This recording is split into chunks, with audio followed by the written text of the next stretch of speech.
최근에 검찰 캐비넷에 검찰에서 압수한 휴대전화나 노트북, 컴퓨터 등에 담긴 개인정보를 보관하고 있어가지고 이걸 가지고 뭐 별건 수사 등에 활용하고 있다는 의혹이 제기되고 있습니다. 의혹을 제기한 분은 당사자예요. 이진동 뉴스버스 기자님 모셨습니다. 안녕하세요. 네, 안녕하세요.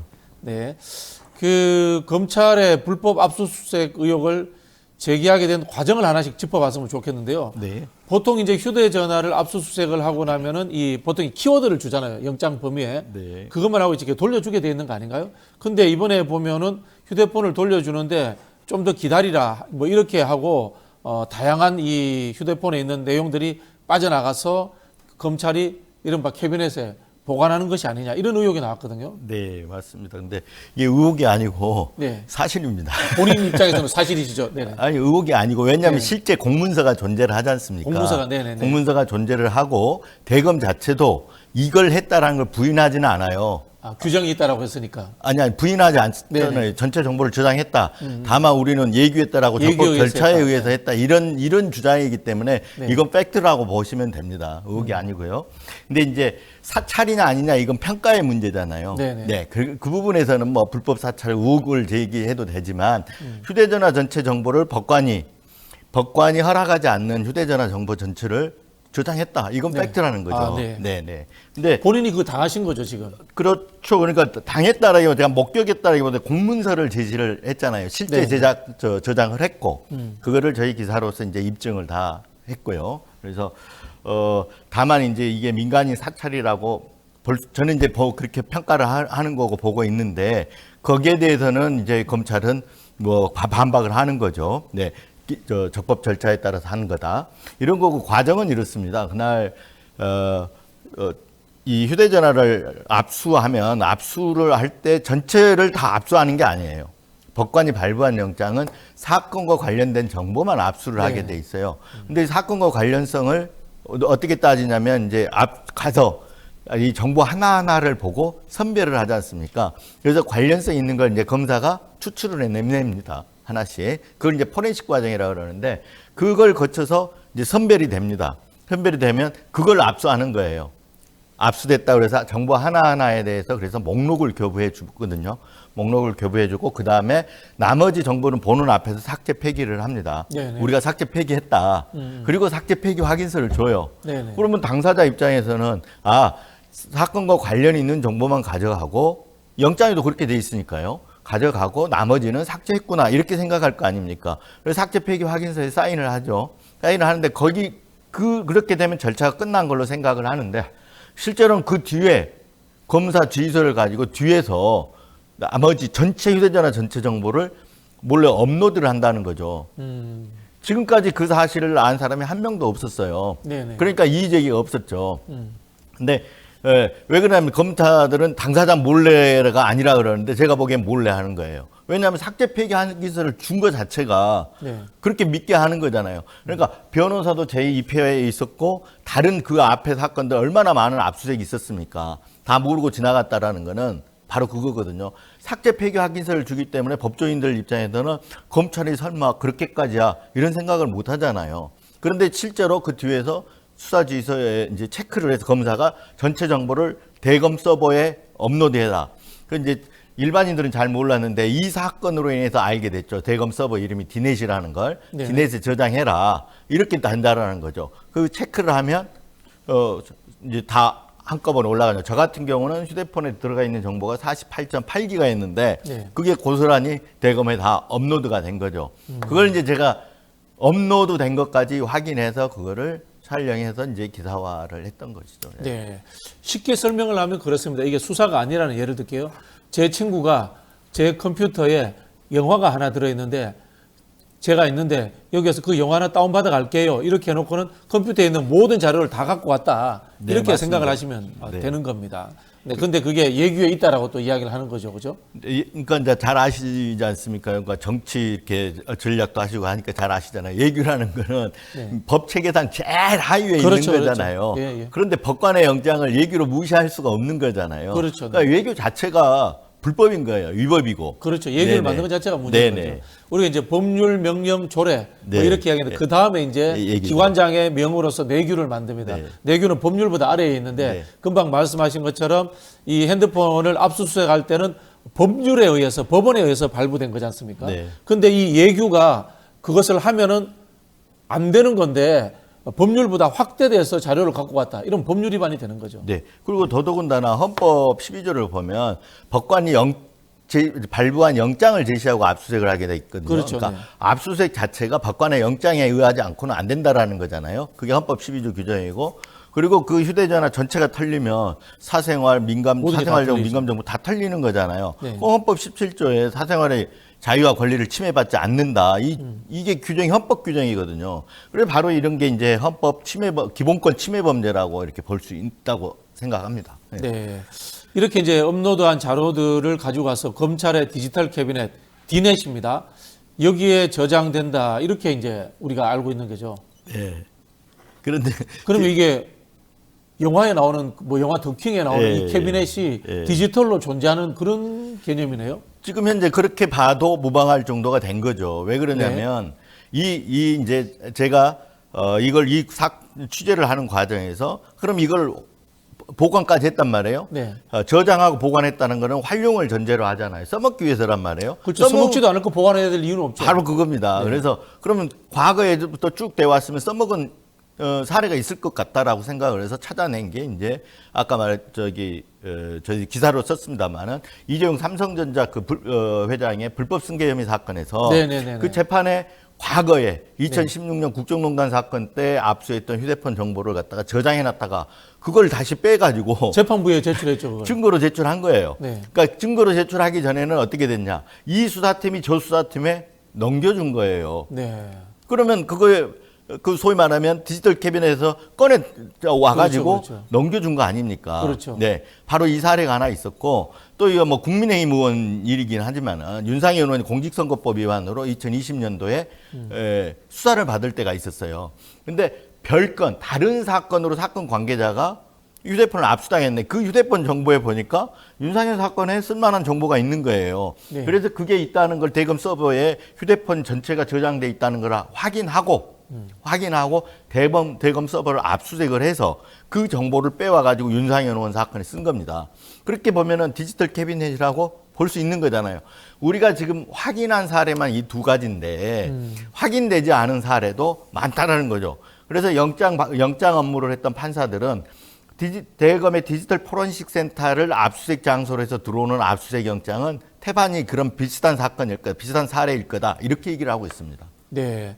근데 이제 검찰에 대해서 문제 제기를 했는데 검찰은 오히려 적반하장입니다. 이게 적법한 절차였다. 네. 뭐 이런 입장을 내놓고 있습니다. 그러니까 이제 제가 공문서를 제시했기 때문에 네. 검찰이 부인을 할 수가 없는 겁니다. 네. 그렇잖아요. 이게 다 존재하는 거기 네네. 때문에. 그래서 검찰은 어떻게 이걸 이제 해명하고 반박을 하냐. 적법 절차였다. 예규에 있다. 이렇게 얘기를 하는데 이게 지금 처음엔 그렇게 제시를 하다 통용이 안 된 거예요. 그 다음에 이제 그 휴대전화 전체 정보를 저장하는 불가피한 사례가 대법원 판례로 있다라고 그 보도자료를 내서 판례를 제시를 했거든요. 근데 그 판례를 읽어보면 전혀 엉뚱하게 되십니다. 오히려 그게 다 위법하고 불법이다. 이런 판례인데 거꾸로 제시를 해가지고 보도되게 만들었거든요. 그런 경우는 허위 공문서 작성에 해당이 됩니다. 보도자료 네네. 자체가. 그래서 어제 조국 혁신당에서 그 대검 대변인을 허위 공문서 작성 혐의로 공수처에 고발한 걸로 알고 있습니다. 자, 검찰은 이 자료를 가지고 있는 건 맞지만은 별건 용도로 활용하지 않는다라는 이야기를 했고요. 누구도 근접하지 못하게 봉인해 뒀다. 뭐 이런 이야기를 하고 있는데 이게 검찰의 이야기를 저희가 100% 믿어야 됩니까? 아니, 믿을 수가 없는 거죠. 아까 처음에 이제 그 전제가 이게 남의 휴대전화를 전체를 갖고 가서 저장해 놓는다는 거 활용을 전제로 하는 거기 때문에. 그렇죠. 네. 예, 엄격하게 통제되고 있다는 이 말도 믿을 수가 없는 거예요. 엄격하게 통제가 되고 있으면 아까 그 장충기 문자 메시지가 이 사건이 저 사건으로 넘어가는 일이 발생하지 않거든요. 네네. 예, 왜냐하면 그 내부에서는 검찰은 법조인들이기 때문에 이게 불법이라는 걸 다 알고 있을 겁니다. 네네. 예, 그런 일이 생길 수가 없는데 그런 일들이 지금 두 건이나 지금 제시가 됐고 이렇게 볼 때는 그게 활용이 다른 데서도 활용이 됐다고 봐야죠. 또 하나 저희들이 이제 찾아낸 것 중에 하나가 2020년도에 판사사찰 문건이라고 윤석열 검찰총장 때 그 판사사찰 재임 문건이 시절이죠. 네. 네, 나왔잖아요.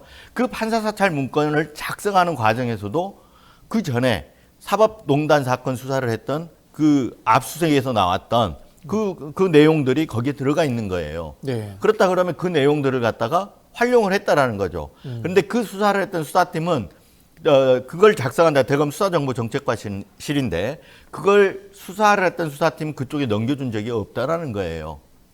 그러면 압수수색된 내용 중에서 갖다 썼다라고 볼 수밖에 없는 거잖아요. 말씀하신 이제 포렌식 하는 요 단위의 기관에서 언제든지 가져다가 쓸 수 있는 그런 형태였다라고 짐작이 가는군요. 나름대로는 자기들 내부적으로 뭐 결제 절차도 있고 뭐 이렇게 있겠죠. 네. 있을 텐데 필요에 의해서 검찰총장이 뭐 지시하면은 검찰총장은 막강한 권한을 갖고 있지 않습니까? 인사권 내부의 네. 검사들. 네.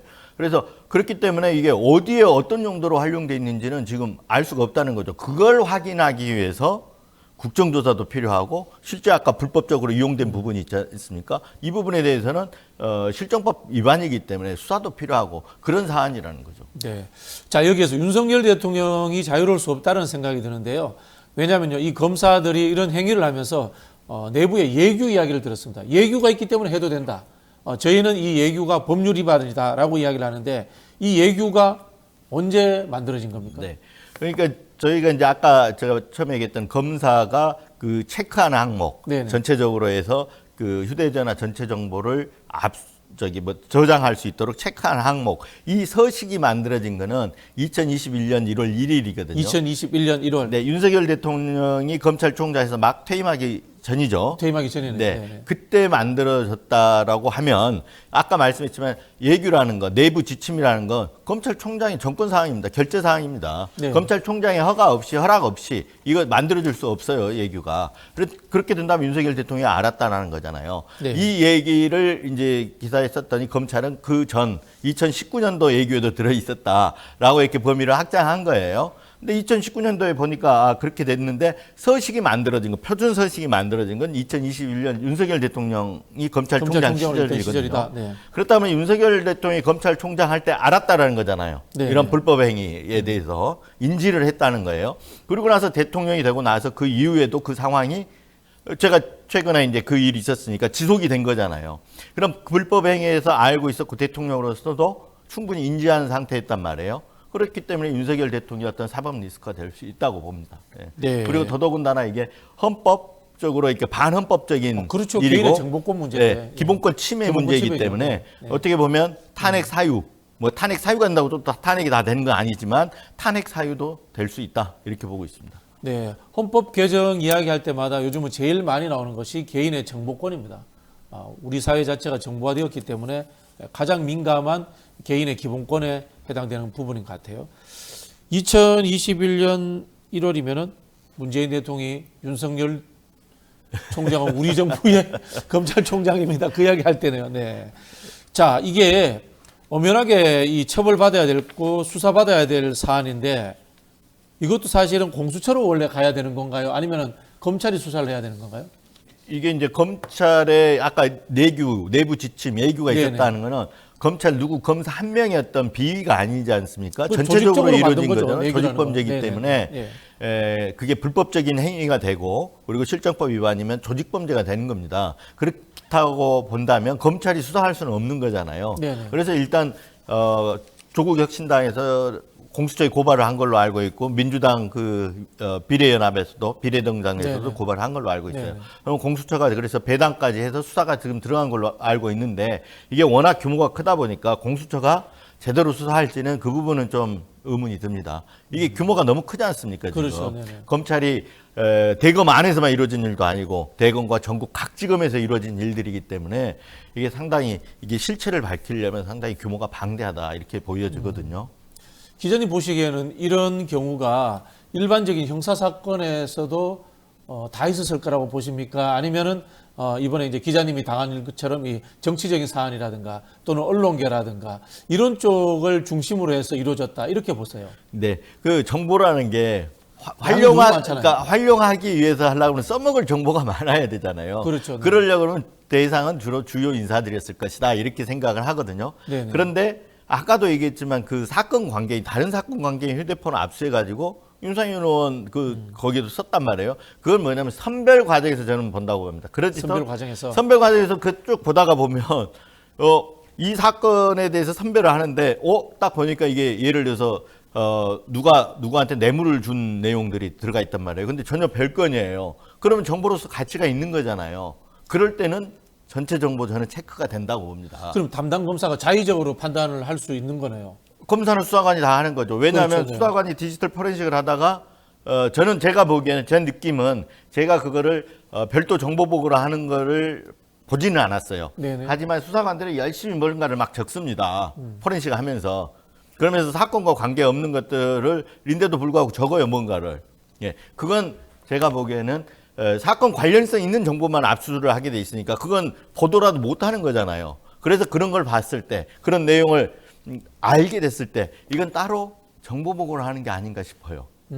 그렇게 됐을 땐 수사관이 와갖고 그런 정보 보고를 했을 때 검사 입장에서 이 정보가 쓸만하다는 생각이 들면 아까 말했던 대로 전체 정보를 저장하라 이 부분이 체크가 되겠죠. 그래서 주로 제가 생각하는 건 주요 인물들이 대상이지만 이게 수사해가지고 포렌식 과정에서 쓸만한 정보가 나오면 일반인들 것도 한다. 이렇게 봐야 될 것 같습니다. 이게 정말 군사 독재 정권 시절에 보안사나 국정원에서 했던 민간인 사찰하고 비슷한 거네요. 진짜. 비슷한 게 아니라 실제 민간인 사찰입니다. 거의 민간인 사찰이죠. 왜냐하면 휴대전화 정보에는 저하고 우리 박 원장님하고는 나눈 대화가 없는 것 같은데 네. 혹시 있다면 이것도 털리게 되는 거잖아요. 그렇죠, 그렇죠. 그걸 보고 어떤 이제 박 원장님의 생각, 네. 저하고 소통하는 그 메시지 내용으로 인해서 읽을 수가 있잖아요. 네. 그리고 저희 이제 건강 앱도 있는데 건강 상황도 알 수가 있는 거고 네. 이런 다 털리면 이거 사실 사찰행위다 이렇게 볼 수 있는 거죠. 네.